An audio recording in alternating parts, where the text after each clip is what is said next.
या देवी सर्वभूतेषु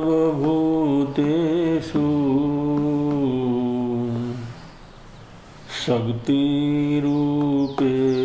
संस्थिता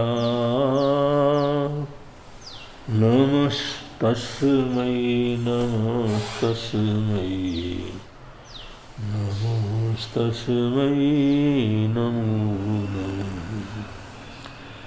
या देवी सर्वभूतेषु सत्त्वरूपेण संस्थिता नमस्तस्मै नमस्तस्मै नमस्तस्मै नमो नमः। या देवी सर्वभूतेषु धृतिरूपेण संस्थिता नमस्तस्मै नमस्तस्मै नमस्तस्मै नमो नमः। या देवी सर्वभूतेषु कीर्तिरूपेण संस्थिता या देवी सर्वभूतेषु श्रुतिरूपेण संस्थिता या देवी सर्वभूतेषु भक्तिरूपेण संस्थिता या देवी सर्वभूतेषु बुद्धिरूपेण संस्थिता नमस्तस्मै नमस्तस्मै नमस्तस्मै नमो नमः। नमस्तस्मै नमस्तस्मै नमस्तस्मै नमो नमः। नमस्ते शारदा देवी काश्मीर सुखवासिनी त्वमहं प्रार्थये नाथं विद्यादानं प्रदेहि मे। प्रथमं भारती नाम द्वितीयं च सरस्वती तृतीयं शारदा देवी चतुर्थं हंसवाहिनी पंचमं भारविख्याता षष्ठं वागीश्वरी तथा कौमारी सप्तमं प्रोक्ता अष्टमं ब्रह्मवादिनी नवमं विदुषा माता दशमं ब्रह्मचारिणी एकादशं तु ब्रह्माणि द्वादशं वरदायिनी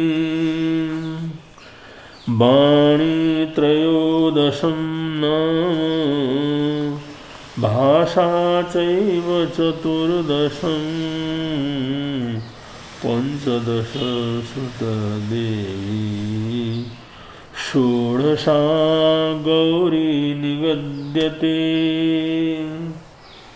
षोडशेतानि नामानि प्रातरुत्थाय पठेत् तस्य संस्तुष्यते देवी शारदा वरदायिनी शारदा वरदायिनी या कुन्देन्दुतुषारहारधवला या श्वेतपद्मासना या वीणावरदण्डमण्डितकरा या शुभ्रवस्त्रावृता या ब्रह्माच्युत शंकर प्रभृतिभिः देवैः सदा वन्दिता सा मां पातु सरस्वती भगवती निःशेषजाध्यापः। सा मां पातु सरस्वती भगवती निःशेषजाध्यापः।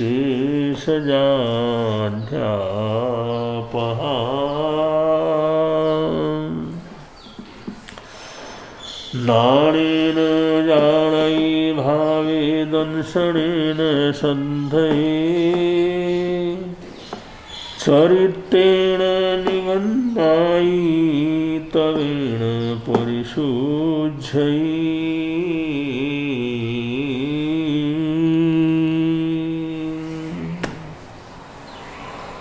मोक्ष मार्ग गति अध्ययन के 35वें गाथा में ज्ञान दर्शन चरित्र तप का सामूहिक रूप से वर्णन किया गया है। ये सारी चीजें कितनी आवश्यक हैं, इनका स्वरूप क्या होना चाहिए, ये सब कितने महत्वपूर्ण है हमारे जीवन के लिए, इसका वर्णन शुरू से ही इस अध्ययन के अंदर चलता रहा।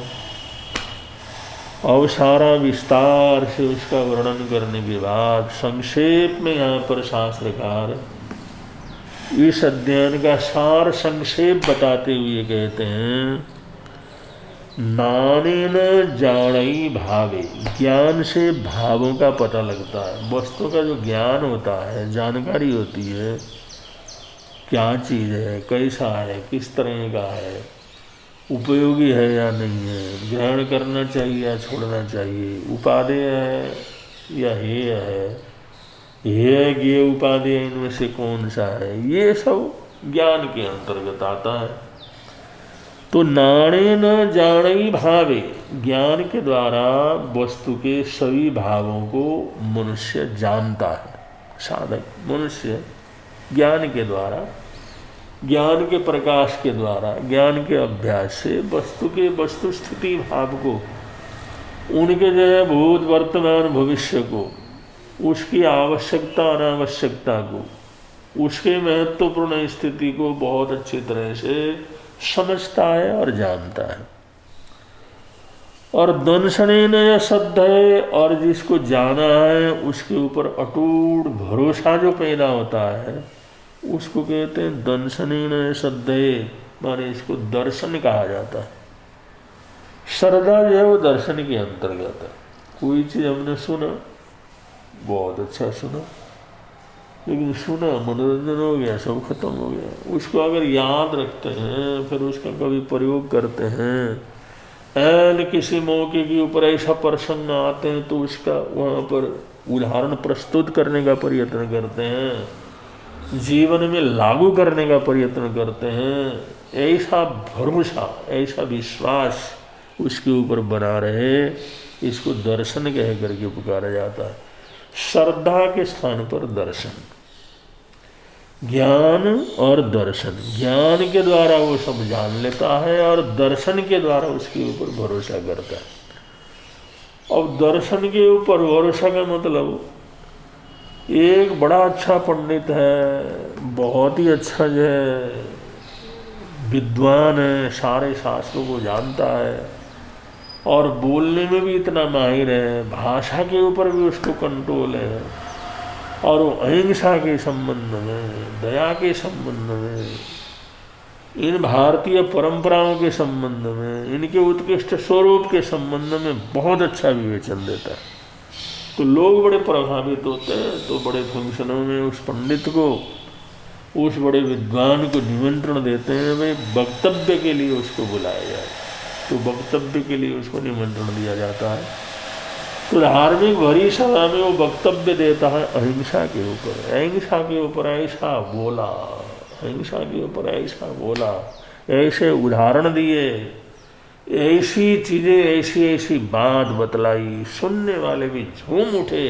भाई अहिंसा के संबंध में इतना गहरा, इतना सरल, इतना सुंदर, इतना उपादेय और इतना ग्रहण करने योग्य जो है विवेचन आज तक हमारे को किसी से सुनने को नहीं मिला कि अहिंसा का कितना उपयोग है, अहिंसा के द्वारा हम अपने जीवन को किस तरह सुधार सकते हैं, अपने परिवार को किस तरह सुधार सकते हैं, छोटी छोटी हिंसाओं के कारण हमारा जीवन किस तरह से बर्बाद हो जाता है, हमारा पारिवारिक ढांचा वगैरह किस तरह से बिगड़ जाता है। ये सब सुना, हजारों लोग बड़े गदगद हो गए, प्रसन्न हो गए, सुनने वाला हर आदमी प्रसन्न हुआ। अगला वक्ता इतना जब देखा पब्लिक के अंदर इतना खुशी है, प्रसन्नता है, उसने भी दिल खोल करके बोला तो उसके शरीर में पसीना आना स्वाभाविक था, गर्मी लगी, पसीना छूटने लगे। उसने अपने कोट के जेब में हाथ डाला और उसमें से पसीना पूछने के लिए जैसे रुमाल निकाला तो उस समय स्टेज वालों ने देखा उसके जेब से अंडे निकल करके नीचे गिरने लगे और उस बेचारे को ध्यान नहीं रहा होगा। अंडे खरीद करके लाया, अपने जेब में उसने डाले हुए थे, रुमाल निकाले के चक्कर में और उधर बोलने के चक्कर में जो लोगों को प्रभावित कर रहा था, तालियां बज रहे थे, उस हिसाब से फटाफट उसने रुमाल निकाला। अब रुमाल निकालने लगा तो ध्यान नहीं रहा, वो अंडे जेब से निकल करके स्टेज में गिर गए। सारे के सामने ये घटना हो गई और बड़ा अचरज हो गया। अरे भाई, सब खड़े हो गए, हाय तो मची। जब उसको भी पता लगा रहा अहिंसा के रूप में बोला है, अभी मेरे जेब से अंडे नीचे गिरे। लोगों ने उसको पकड़ा, उन्होंने कहा साहब आप अंडे वगैरह खाते हैं, इन सब का सेवन करते हैं? उन्होंने सोचा भाई यहाँ अब ना करना भी बड़ा मुश्किल है, अब क्या करना। उसने कहा ले लेते हैं, अंडे वगैरह सब ले लेते हैं, मछलियाँ वगैरह हो गई, अंडे वगैरह हो गए, सब ले लेते हैं इसी। तो उन्होंने कहा अभी तो आपने इतना अच्छा जो भाषण दिया, इतने उदाहरण दे करके बतलाया प्रकृति के हर जीव की कितनी उपयोगिता है, वो भले ही हमारे को देखता न हो उनका कष्ट वगैरह, लेकिन ऐसी चीज़ों का प्रयोग नहीं करना चाहिए। आपने इतने अच्छी तरह से समझाया और आप अंडे खाते हैं। और उसने अपनी मजबूरी जो भी बना करके वहाँ से भागा। तो मतलब यहाँ पर है ज्ञान तो उसके पास बहुत, ज्ञानी तो ज्ञान, जानकारी, उदाहरण दे करके समझाना, अगले को समझाना। तो ज्ञान के द्वारा भावों को तो अच्छी तरह से समझता था, लेकिन दर्शने न उसको दर्शन नहीं था। जो अपने आप बोला है, अपने आप प्रेरणा दी है, अपने आप किसी को उस तरह जीवन जीने के लिए प्रेरित किया है, उपदेश दिया है, उसी के ऊपर उसको ही भरोसा नहीं था। इसलिए तो अंडे खाता था, मांस सेवन करता था। और जो आदमी अहिंसा के ऊपर जगह जगह जा कर के प्रवचन देता हो और वो जो है घर में बैठ करके, एकांत में बैठ करके अंडे और मछलियाँ खाने लगे, तो इसका मतलब क्या हुआ? दर्शन उसका सही नहीं था। ज्ञान तो था लेकिन दर्शन सही नहीं था। अब जब दर्शन जो सही न हो तो उसका ज्ञान केवल दुनिया के लिए होता है, मनोरंजन के लिए हो सकता है, लेकिन उसका कोई उपयोग वगैरह जीवन के लिए उसका नहीं होता। तो शास्त्रकार यहाँ पर कहते हैं ज्ञान से आदमी जाने भावे भावों को जानता है, और जो वो जानता है दर्शन न शब्द है, माने दर्शन अगर उसके जीवन के अंदर आता है, सम्यक दर्शन, तो उसके ऊपर श्रद्धा होती है। एक बार कह देता है ये चीज़ नहीं करना, ये चीज़ नहीं खाना, ये गलत है, तो उसके ऊपर सारी जिंदगी हो जाए रहता है, कैसी भी परिस्थिति हो, लेकिन उस चीज़ को ग्रहण नहीं करता। उसको पूरा भरोसा उसके अंदर रहता है, विश्वास उसके अंदर रहता है, श्रद्धा उसके अंदर हो जाती है। इसलिए कहते हैं दर्शनेन श्रद्धा है, दर्शन के द्वारा श्रद्धा होती है। और चरित्रेण निगिन्नाई, चरित्र के द्वारा, पचखान के द्वारा, चरित्र का मतलब पचखान, जैसे 5 महाव्रतों का पचखान है, अहिंसा के मूल और उपमूल पचखान वगैरह हैं, सत्य से ऐसे जे पचखान है, अचौर्य के पचखान है, ब्रह्मचार्य के पचखान है, अपरिग्रह के पचखान है, ऐसे श्रावकों के लिए भी अनुवर्तों के पचखान है। वो सारे पचखान वगैरह जो जीवन के अंदर होते हैं उनका त्याग होता है, जितना खुला रखा उसको धीरे धीरे संकुचित करता चला जाता है। जैसे उसने रखा भाई साल भर के लिए, उसने 50 सब्जियों से ज़्यादा मैंने नहीं खाना, 50 सब्जी मैं खाऊंगा, 50 की गिनती लिख करके रखा, साल भर के अंदर में 50 से ज़्यादा कोई सब्जी का प्रयोग नहीं करूँगा। अब ऐसा पचखान कर लिया, ये चरित्र हो गया। तो 50 सब्जियों को छोड़ करके सभी प्रकार की हरी सब्जी वगैरह उन सब का उसका त्याग हो गया। अब वो फिर देखता है भाई 50 तो अब इसमें कोई गर्मी में होने वाली चीज़ें हैं, कोई सर्दी में होने वाली चीज़ें, कोई बरसात में होने वाली चीज़ें हैं, इसमें ये सारी सब्जियां तो ऐसे नहीं हर मौसम के अंदर पैदा हो। इसलिए आगे वो पचखान करता है कि मैं ये सर्दी के मौसम में इतने महीने सिर्फ जो है 15 चीज़ों को ले लूँगा या 20 चीज़ों को ले लूँगा, और उसके तब 15 दिन के लिए उसका पूरा त्याग कर लेता है। अब कहाँ 50 का था, उसका नीचे करके उसने 20 का कर लिया। तो ऐसे समय समय पर वो जो है उन पचखानों को बढ़ाता चला जाता है। तो निगन्नई माने पापों का जो आगमन है, आश्रव है, वो आश्रव उसका नष्ट होता चला जाता है। आश्रव जो कर्म का आश्रव है, कर्म के आने का स्थान है, कर्म के आने का द्वार है, वो बंद होता चला जाता है। तो ये चरित्र के द्वारा ऐसा होता है, त्याग पचखान के द्वारा ऐसा होता है। अब ऐसे आने वाले कर्मों को तो चरित्र के द्वारा बंद कर दिया जाता है। भाई दरवाजा बंद कर दिया और ऊपर से कुछ वहाँ पर आ नहीं सकता, लेकिन पहले से वहाँ पर पड़ा हुआ कचरा है, पहले से पड़ा हुआ पानी है, पहले से पड़ी हुई गंदगी है, पहले से पड़ी हुई ऐसी बहुत सी चीज़ें हैं जो कि उस पानी को दूषित करने वाली चीज़ें हैं। तो उन सब को फिर धीरे धीरे धीरे धीरे मेहनत करके, परिश्रम करके उस तालाब को खोद खोद करके, और उसमें से जितना भी झाड़ झंखर है वो सारा एक एक चीज़ को बींद करके बाहर फेंकता है, गंदा पानी निकाल निकाल करके बाहर फेंकता है। तो ऐसा करना ये तवेण परिशुद्धि माने तप की क्रिया है, वो तप है, तप का पुरुषार्थ है। वो तप करके वो जो है अपने अंदर पहले से रहे हुए जितनी गंदगियां हैं उन सब को भी बिल्कुल साफ कर देता है, निकाल करके फेंक देता है।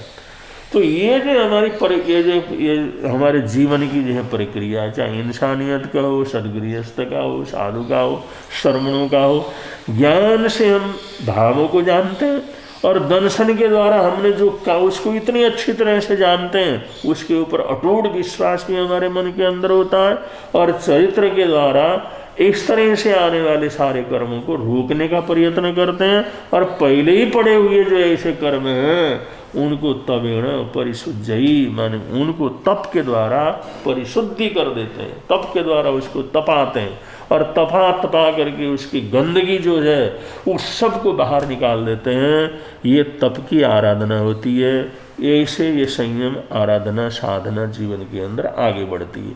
तो शास्त्रकार यहाँ पर जो कह रहे हैं, यहाँ पर बतला रहे हैं कि ये हमारे जीवन की एक प्रक्रिया है, ज्ञान दर्शन चरित्र तप की प्रक्रिया, और इसमें कितनी बड़ी बड़ी ऐसी चीज़ें आ सकती हैं। जैसे यशोधर काव्य है, तमिल साहित्य के अंदर बहुत प्रसिद्ध साहित्य है, प्रसिद्ध ग्रंथ है, जिसको यशोधर काव्य कहते हैं। ये जैन मुनियों का लिखा हुआ, जैन संतों का लिखा हुआ, जैन क्योंकि तमिलनाडु का जो भी वहाँ की भाषा है, वहाँ का साहित्य है, वहाँ का श्रेष्ठतम साहित्य है, या तमिल भाषा को साहित्यिक भाषा के रूप में बदलने का काम जैन विद्वानों ने, जैन संतों ने, जैन साधकों ने वहाँ पर संपन्न किया। तो बहुत लंबा चौड़ा साहित्य तमिल भाषा के अंदर जैन साधु साध्वी और जैन पंडितों का उसके अंदर विद्यमान है। तो यशोधर काव्य के अंदर ही वर्णन आता है, अवधेय राजा मारिदत्त काली का भक्त और वो जो समय समय पर यज्ञ भी करता था और पशुओं की बलि वगैरह भी दे देता था, और उसके इलाके के अंदर बड़ा जो ऐसे हिंसक प्रवृत्तियाँ चलती थी। अब जो आदमी काली का भक्त था वो न्याय करने की कोई बात नहीं, उसके मन के अंदर तरह तरह की जो नशेबाजी वगैरह करने वाला था, तो इसलिए उस राज्य में जाने से लोग डरते थे।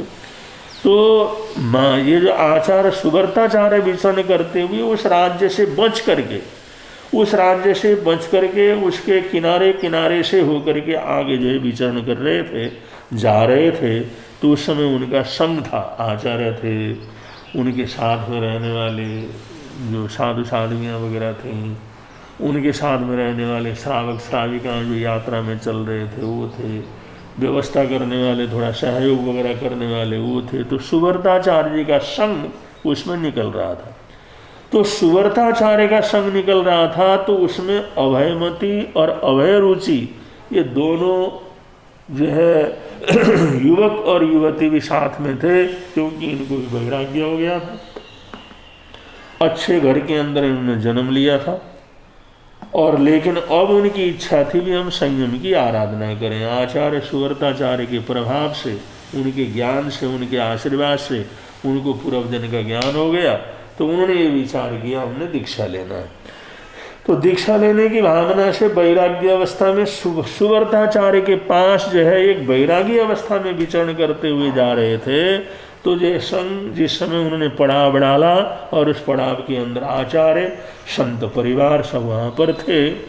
तो ये दोनों अभयमती और अभय रुचि इन्होंने सोचा चलो ये नया इलाका है, पहाड़ी इलाका है, जंगल है, चलो यहाँ घूम करके आते हैं। वो घूमने के लिए चले गए और घूमने के लिए जाते जाते जंगल का इलाका था और जंगल के इलाके के अंदर सीमा का पता नहीं लगा। सीमा का पता न लगने से वो जो है अवधेय राजा की सीमा के अंदर प्रवेश कर जाते हैं। अवधेय राजा का राज्य शुरू हो जाता था, उधर शुरू हो जाते हैं, उधर चले जाते हैं। उधर अवधेय राजा एक यज्ञ कर रहा था, तो यज्ञ के अंदर तरह तरह के पशुओं की बलि दे रहा था। तरह तरह के पशुओं को रोज वहाँ बलि वगैरह चढ़ाया जाता था। तो उसके मन के अंदर एक विचार आया, मैं इतना बड़ा यज्ञ कर रहा हूँ, पशुओं की बलि दे रहा हूँ, और तो इसमें एक मानव जोड़े की बलि भी मैंने क्या करना है, देना है, जिससे काली माता प्रसन्न हो जाए। काली माता प्रसन्न हो, काली माँ देखो प्रसन्न करने के लिए उस जो है अवधेय राजा मारीदत्त ने अपने अधिकारियों को कहा, भाई ऐसा सर्वगुण संपन्न कोई एक लड़का और लड़की, युवक युवती उनका जोड़ा लेकर के आओ, जिससे उनको हम काली के सामने बलि दे करके माता को प्रसन्न कर सके। और अधिकारियों को तो क्या है, जो राजा ने बता दिया ठीक है, उनको अपने तो कुछ चलती नहीं है। अब ये कई दिन से वहाँ पर घूम रहे थे, वे कोई ऐसा जो है मिले। अब ये जनता को तकलीफ देते रहते थे, ढूंढते रहते थे, किसी को भी पकड़ने की बात हो जाती थी, किसी को पकड़ते थे फिर छोड़ देते थे, ऐसे अन्याय अत्याचार चल रहा था। तो वहाँ पर उन्होंने, उन अधिकारियों ने अभयमती और अभय रुचि को देखा, जो अपने समय की बहुत सुंदर युवक युवती थी, और ये दोनों भाई बहन थे, और दोनों के जीवन में ऐसी घटना घट गई। तो ये दीक्षा ले रहे थे, दीक्षा आचार्य सुव्रताचार्य के पास ले रहे थे, दीक्षा लेने की भावना से विचरण कर रहे थे। उन्होंने कहा भाई क्षेत्र में पहुंचने के बाद फिर हम दीक्षा ले लेंगे। अब ये बड़े पुण्यशाली भागशाली थे, तो इनको जिस समय देखा तो उन मारीदत्त के, राजा मारीदत्त, अवधेय राज मारीदत्त के अधिकारियों ने अभयमती और अभय रुचि दोनों को पकड़ लिया, उनकी बंदी बनाया। तो उन्होंने कहा भाई हमारा क्या दोष है, तुम पकड़ लिए, हमारे को बंदी क्यों बना रहे हो, हमने क्या किया, क्या बिगाड़ा हो? कहते नहीं, राजा की आज्ञा है, अब तुम हमारे बंदिश में हो, तुम छोड़ करके नहीं जा सकते। हथकड़ियाँ बेड़ियाँ वगैरह लगाई, बांधा। उन्होंने कहा भाई इसकी ज़रूरत नहीं, तुम्हारी आज्ञा के बिना नहीं जाएंगे। उन्होंने कहा नहीं नहीं, हम सुरक्षा की दृष्टि से बहुत ज़रूरी है, कहीं तुम भाग निकल गए तो मुश्किल हो जाएगा। तो उनको लेकर के वो राजा के पास चले गए। अब जिस समय लेकर के जा रहे थे तो पता लगा कि भाई इस तरह से एक मानव का जोड़ा बलि के लिए मिल गया है, और वो बलि के लिए यज्ञ स्थल के अंदर लाया जा रहा है। तो राजा मारीदत्त ने बाजे बाजे, ढोल धमाके, नाच कूद करने वाले लोगों को भेजा, और उनके स्वागत करो, उनका तिलक करो, माला पहनाओ, और ढोल धमाके से एक साथ नाचते कूदते उनको लेकर के। अब जिस समय वहाँ पर वो ठहरे तो वहाँ पर वो सारे आ गए, उन्होंने गाना बजाना शुरू किया, नाच कूद शुरू हो गया, उनको किसी सवारी में बैठाया और उनको बलि देने के लिए खूब अच्छे नए कपड़े पहना करके, साज श्रृंगार करके वहाँ से। और ये अभय रुचि अभयमती ये सोचने लगे चलो अच्छा है, नाच गान कर रहे हैं, ठीक है। उनको ये पता लग गया था मैं अब तुम बच नहीं सकते, तुम्हारी बलि है। लेकिन अब बलि देना ही है तो अब क्या करना, रोने पिटने से तो कोई ज़रूरत नहीं, अब दीक्षा तो ले ही रहे हैं हम, अब क्या इनके सामने गिड़गिड़ाना है। वो बड़े मज़े लेकर के जा रहे थे, वो भी हंस रहे थे, खुश हो रहे थे, प्रसन्नता से जा रहे थे। अधिकारी सारे परेशान थे, भाई इनको मौत देने के लिए जा रहे हैं, इनकी बलि चढ़ाने के लिए ले जा रहे हैं, लेकिन इनके चेहरे के ऊपर जरा शिकन भी नहीं है। वो सारे देख देख करके हैरान परेशान थे। और वो नाचने वाले भी इस हालत को देख करके खूब नाच खुद करते करते उनको लेकर के जिस समय गए राजा के सामने पेश कर दिया। और राजा ने भी जिस समय उनको देखा बड़ा प्रभावित हुआ, इतने सुंदर जोड़ा, और इसकी बलि चढ़ाएंगे तो इसकी बलि चढ़ाने से तो देवी खूब प्रसन्न होगी। उन्हें कहा इसको अंदर ले जाओ, इनको खिलाओ पिलाओ और इनकी साज सज्जा करो, और पूरी तरह साज सज्जा करके सजा करके इनको लेकर के आओ। और राजा की आज्ञा हुई, उनको लेकर के अंदर अभयमती अभयरुचि को लेके गए, उसका खूब नहलाया धुलाया, खूब अच्छे अच्छे कपड़े पहनाए, अच्छे अच्छे गहने पहनाए, दुनिया भर का श्रृंगार किया। दोनों बड़े खुश प्रसन्न हो गए, चलो भाई ठीक है, बलि मरना तो है, कभी न कभी मरना ही है, इसमें कोई बात नहीं, लेकिन कम से कम ये सब सुख शांति से सब इतने मान सम्मान से तो जा रहे हैं, कोई बात नहीं। और उनको कोई ऐसी चिंता नहीं थी, फिक्र नहीं थी। उन्होंने भाई तुम बचना चाहते हो, जाना चाहते हो, भागना चाहते हो, तुम्हें मौत से डर लगता है, ये लगता है, उन्होंने कुछ नहीं कहा उनसे। और उनको सजा करके खूब देव देवी की तरह सजा करके जिस समय यज्ञ मंडप में लेकर के चले गए, मारिदत्त भी वहाँ पर चला गया। सारा सजावट था, इतना जो है वो जो है ऐसा जोड़ा जो आया हुआ है, आज तक ऐसा सुंदर जोड़ा हमने नहीं देखा। उसकी बलि चढ़ाई जाएगी तो दुनिया भर के लोग आए वहाँ पर। पशु की तो होती थी, मनुष्य की बलि एक आश्चर्य की बात तो थी, देते तो थे, लेकिन फिर हर रोज़ तो ऐसा होता नहीं था, दुनिया भर के इकट्ठे हो गए। अब दोनों को जिस समय वो बलि बेदी के ऊपर ले जा करके उनको बैठाया, वो खूब मजाक वगैरह करते रहे, हंसते रहे और एक दूसरे को देखते रहे, खूब हंसते रहे। अब जो हंस रहे थे, प्रसन्न हो रहे थे, कुछ सुना रहे थे, कुछ आगे पीछे की बात कर रहे थे, उनकी प्रसन्नता को देख करके, उनकी खुशी को देख करके मारिदत्त के मन को बहुत ठेस पहुँचती। इनको तो कोई मरने का भी डर नहीं है।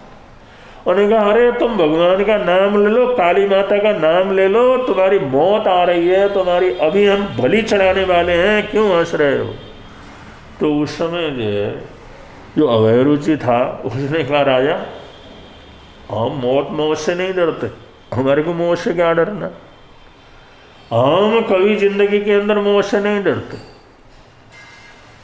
तुम्हारे आदमियों ने पकड़ा तभी पता लगा लिया था भाई इन्होंने बलि देना है, हम आए बड़े आराम से आए, कल गाना बजाना सब हुआ, तुमने सब कुछ किया, साज श्रृंगार करके लाए, हमने खाया पिया रहा, सब कुछ हमने किया, तो हमने कोई गिड़गिड़ाया तुमसे, या हमने अपने प्राणों की भीख मांगी, या हमने कोई तकलीफ जाहिर की, या तुम्हारे से कोई दरखास्त वगैरह की, तुम्हें कुछ बोला हमने। उन्होंने कहा मौत से नहीं डरते, मौत से हम नहीं डरते। और मौत से इसलिए नहीं डरते क्योंकि आचार्य सुव्रताचार्य हमारे गुरु हैं और उनके पास हम दीक्षा लेने जा रहे हैं। हमने तो दीक्षा लेकर के सारी जिंदगी जैन मुनियों के संयम का पालन करना।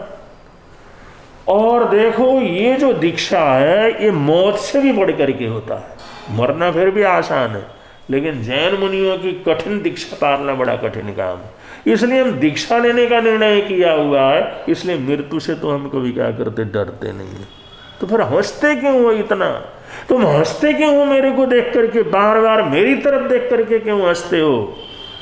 तो उन्होंने कहा देख कई वर्ष पहले, 6 जन्म पहले मैं भी राजा था और ये जो मेरी बहन है उस समय भी मेरी बड़ी बहन थी। तो हमने उस समय यज्ञ किया और यज्ञ के अंदर हमारे को कुछ ऐसा पता लगा था, संतों ने हमारे को समझाया था, तो हमने आटे के पशु बना करके, आटे की आकृति के पशु बना करके उसकी बलि चढ़ाई थी हमने।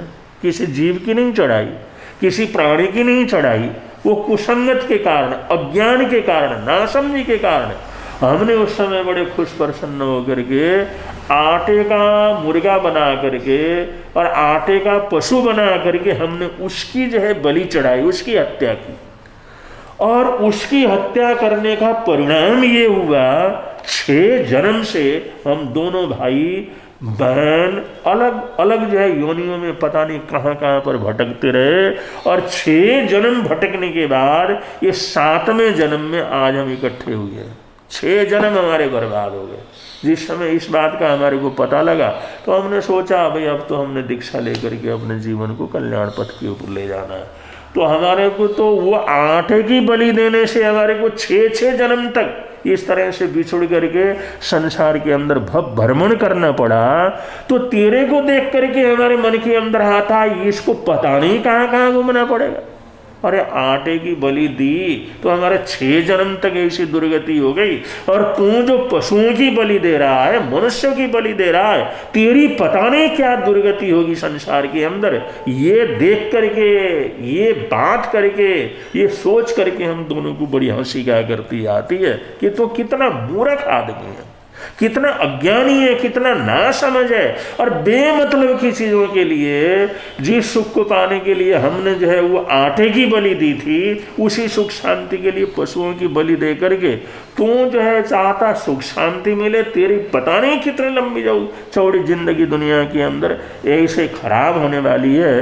वो सब तेरी जिंदगी को देख करके, तेरी नासमझी को देख करके, तेरे अज्ञान को देख करके उसमें हमारे को हंसी आ रही है, इसलिए हंस रहे हैं।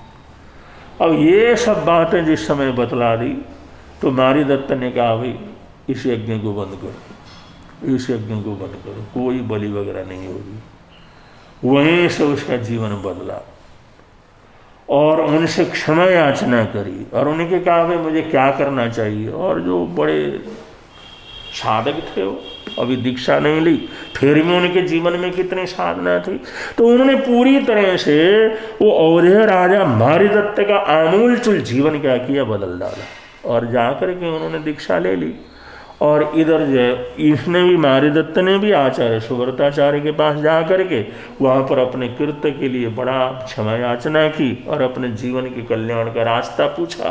तो उन्होंने बतलाया तो अभी श्रावक धर्म को अपना करके आगे बढ़ने लगा। तो ये सब क्या है, ये चरित्र का प्रभाव है, ये तप का प्रभाव है, ये ज्ञान और दर्शन का प्रभाव है। क्योंकि ज्ञान ये था वे जीव जो कर्म करता है वही कर्म उसको भुगतने पड़ते हैं, जैसा कर्म करेगा वैसा ही फल उसको मिलेगा। अब इसके ऊपर दर्शन था तो अटूट श्रद्धा थी उनको, इसलिए वहाँ पर मौत सामने थी, लेकिन फिर भी उनके मन के अंदर कोई ऊहा पूहा कुछ सोचने विचारने की कोई बात नहीं थी। और चरित्र इतना जबरदस्त था, ऐसा आचरण था, आचरण का इतना बल था, तब का बल था। ये सब घटना होने पर भी उन्होंने कोई किसी प्रकार का डर भय परेशानी वहाँ पर प्रकट नहीं किया।